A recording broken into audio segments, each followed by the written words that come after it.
একটি মোবাইলের সবচাইতে কমন যে সমস্যাটি হয় সেটা হচ্ছে মোবাইল ফোনের চার্জিং সমস্যা। তো এই ফোনের চার্জিং সমস্যা রয়েছে। এই ফোনটিতে চার্জার লাগানোর পর চার্জারের গড় লাফাচ্ছে ঠিকই, কিন্তু প্রবলেম হচ্ছে এই ফোনটিতে চার্জ জমা হয় না।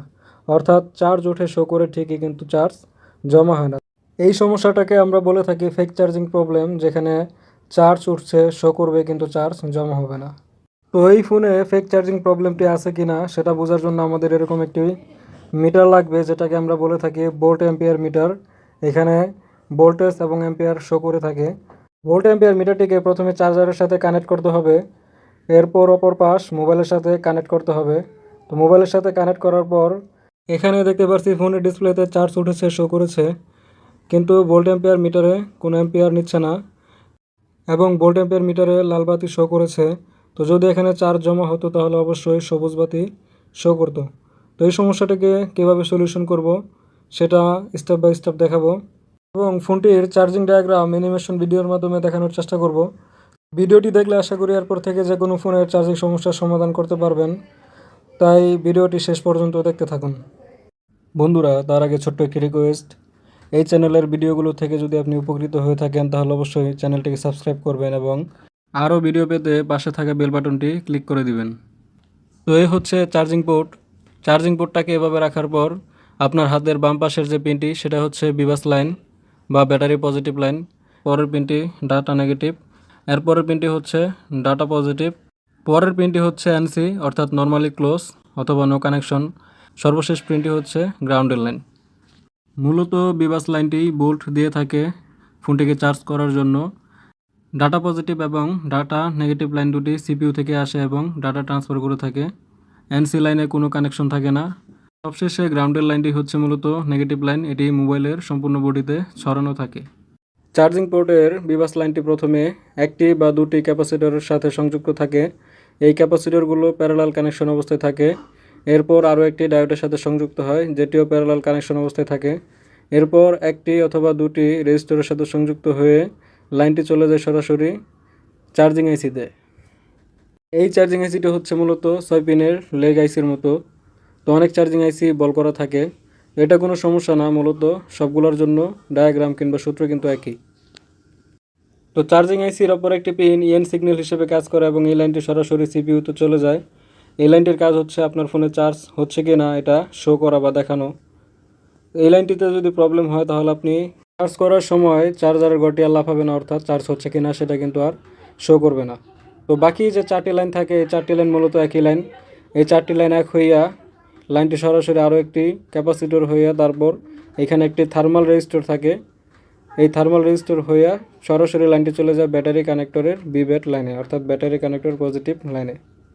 এখানে ক্যাপাসিটরগুলো ওভার ভোল্টেজ প্রোটেকশন হিসেবে কাজ করে থাকে। অর্থাৎ ধরুন আপনার এই পিনে যদি বেশি ভোল্টেজ আসে যা আসলে আইসির জন্য ক্ষতিকর হবে, তাহলে এই ক্যাপাসিটরটি এই ভোল্টেজ নিয়ে শর্ট হয়ে যাবে, অর্থাৎ গ্রাউন্ডের সাথে চলে যাবে, তখন কিন্তু আর এই ভোল্টেজটি আইসিতে যেতে পারলো না। তবে এই ক্যাপাসিটর এবং ডায়োডগুলো নিজে মারা যাবে, কিন্তু আপনার ফোনটিকে বড় ক্ষতি থেকে বাঁচাবে, অর্থাৎ আইসিগুলোকে প্রোটেকশন দিয়ে থাকে। তো প্রথমে আমাদের প্রথম দুটি স্টেপ অর্থাৎ চার্জার এবং ব্যাটারি চেক করার পর তৃতীয় স্টেপে চার্জিং পোর্টটি মাল্টিমিটার দিয়ে মেপে দেখতে হবে এখানে 5 ভোল্ট আছে কিনা। বন্ধুরা, যারা মাল্টিমিটারের সম্পূর্ণ ব্যবহার জানেন না তাহলে মাল্টিমিটার সম্পর্কিত আমার এই চ্যানেলে একটি ভিডিও আছে, সেটি কিন্তু দেখে আসতে পারেন। যদি বিভাস লাইনে 5 ভোল্ট না থাকে তাহলে চার্জিং পোর্টটি চেঞ্জ করতে হবে। এরপরও যদি ভোল্টেজ না আসে অর্থাৎ জিরো দেখায় তাহলে বুঝতে হবে হয়তো কোথাও শর্ট আছে। তো চতুর্থ স্টেপে আমাদের ডায়োড এবং ক্যাপাসিটরগুলো মাপতে হবে এবং সেই সাথে রেজিস্টরগুলো মাপতে হবে। কোনো ক্যাপাসিটর কিংবা ডায়োড শর্ট পেলে সেটি যদি রিমুভ করে দেন তাহলে কিন্তু আপনার ফোনটি ওকে হয়ে যাবে।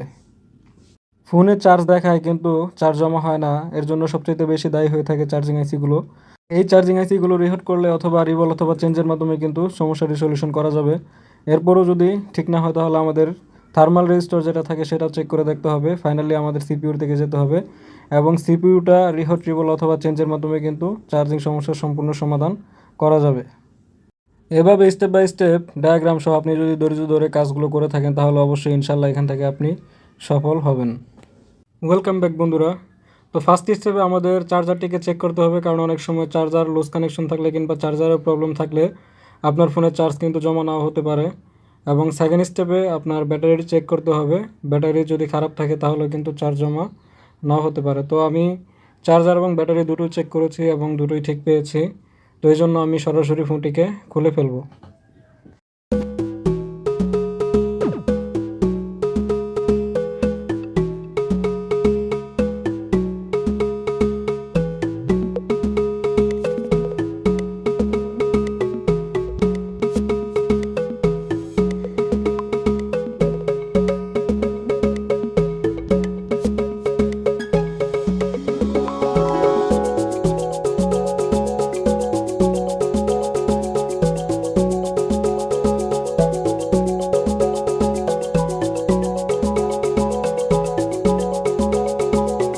ফেক চার্জিং সমস্যার জন্য সবচাইতে বেশি দায়ী হচ্ছে ফোনের চার্জিং আইসি।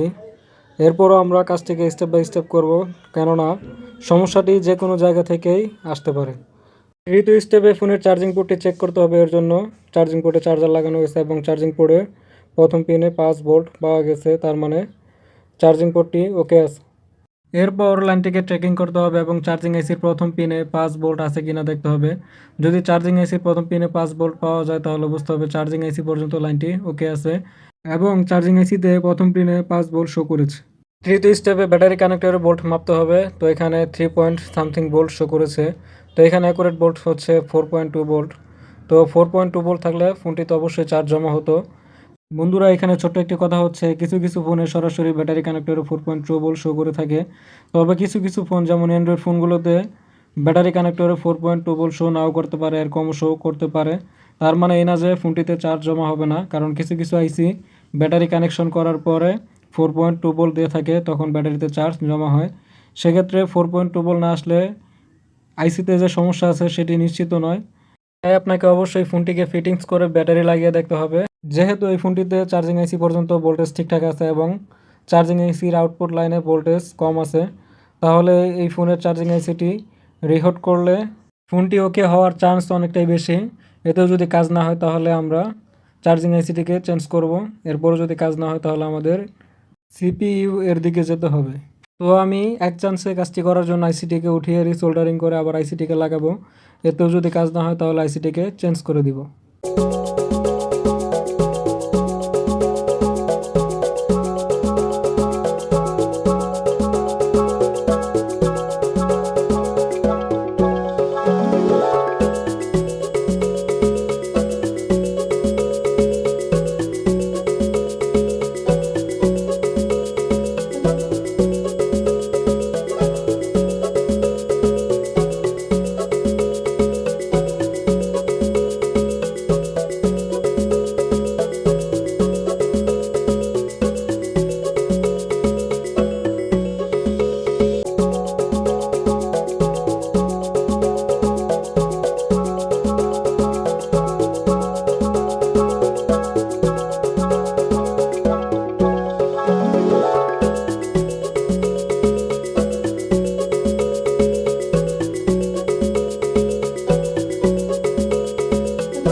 আলহামদুলিল্লাহ, ফোনটি ফিটিংস করার পর ভোল্ট অ্যাম্পিয়ার মিটারে সবুজ বাতি জ্বলেছে এবং এখানে কিন্তু অ্যাম্পিয়ার নিচ্ছে, তার মানে এখন কিন্তু ফোনটি চার্জ জমা হচ্ছে। দেখা হবে নেক্সট ভিডিওতে, সেই পর্যন্ত ভালো থাকবেন। আল্লাহ হাফেজ।